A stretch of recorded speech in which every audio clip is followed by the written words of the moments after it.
নমস্কার বন্ধুরা, রান্নাঘরের রান্নাবান্নায় সবাইকে স্বাগত। আজ দেখাবো একদম নরম তুলতুলে স্পঞ্জি ইডলি। এই ইডলিটা ইনস্ট্যান্ট বানাতে পারবেন, বানানো খুবই সহজ। সকালের জলখাবারে বা সন্ধেবেলা অনায়াসেই এটা অল্প সময়ের মধ্যে বানিয়ে নিতে পারবেন। এর জন্যে লাগবে যেটা প্রথমেই, সেটা হচ্ছে সুজি। সুজিটা বানানোর আগে আমাদের দেখে নিতে হবে, একটা ফ্রাইং প্যানে নেব 2 চামচ সাদা তেল, আর এর মধ্যে দিয়ে দেব সামান্য একটু সর্ষে, কালো সর্ষে দেব, আর দেব সামান্য কারি পাতা। দুটো দিয়ে ভাজা ভাজা হয়ে গেলে খুব ছোট ছোট করে কেটে রাখা ভেজিটেবলসগুলো এর মধ্যে দিয়ে দেবো। এখানে আমি গাজর, বিনস আর কড়াইশুঁটি দিয়েছি। এরপর এটা 1 মিনিট মতো একটু ভাজা ভাজা হয়ে এলে এর মধ্যে দেব আমি 1 বাটি সুজি। খেয়াল রাখবেন যে বাটি বা যে কাপ মেপে সুজি দেবেন সেটা মেপে সমস্ত মাপগুলো দেবেন। এখানে আমি যে বাটিতে 1 বাটি সুজি নিলাম সেই সুজিটাকে একদম হালকা আঁচে 2 মিনিট মতো নাড়াচাড়া করে নেব। 2 মিনিট পরেই আপনারা বুঝতে পারবেন এই সুজি থেকে একটা হালকা গন্ধ আসছে। ভেজে রাখা সুজিটি ঠান্ডা হয়ে এলে এবার ওর মধ্যে দেব আমি 1/3 কাপ দই।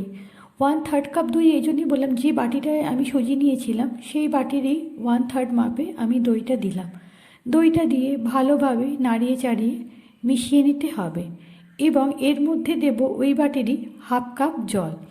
সব দিয়ে ভালো করে নাড়াচাড়া করে নিতে হবে সুজিটাকে, দইটাকে। এরপর এটাকে রেখে দিতে হবে 20 মিনিটের জন্যে। 20 মিনিটের জন্যে আমরা ঢাকা দিয়ে রাখলাম। 20 মিনিটে হয়ে গেছে। এরপর যেটা করতে হবে, প্রথমেই বাটিগুলোর মধ্যে এখানে আমি সাদা তেল মাখিয়ে নেব। এখানে আমি ইডলির জন্য ছোট ছোট বাটি নিয়েছি, কারণ আমার ইডলি স্ট্যান্ড নেই। এরপর এগুলোতে 1 ফোঁটা করে সাদা তেল মাখিয়ে নেওয়ার পর সুজির মিশ্রণটির ঢাকনা খুলতে হবে এবং দেখুন মিশ্রণটি অনেকটাই টাইট হয়ে গেছে। তাই এর ঘনত্বটাকে আরেকটু কমানোর জন্যে আমরা করব কি, এর মধ্যে জল দেব। এখানে আমি 4-5 চামচ মতো জল দিয়ে এই ব্যাটারটাকে একটু পাতলা করে নিলাম। এরপর এর মধ্যে আমি যেটা দেব সেটা হচ্ছে স্বাদ মতো সামান্য নুন দেব, আর দেব 1 চামচ ইনো সল্ট। এখানে আমি 1 চামচই ইনো সল্ট দিচ্ছি, এর বেশি দেওয়ার দরকার নেই। ইনো সল্ট দেওয়া হয়ে গেলে আর এটাকে রাখা যাবে না। এবার এটাকে সামান্য একটু মিশিয়ে নিতে হবে এবং মেশানোর সময় দেখবেন যেটা অনেকটাই ফুলে উঠছে।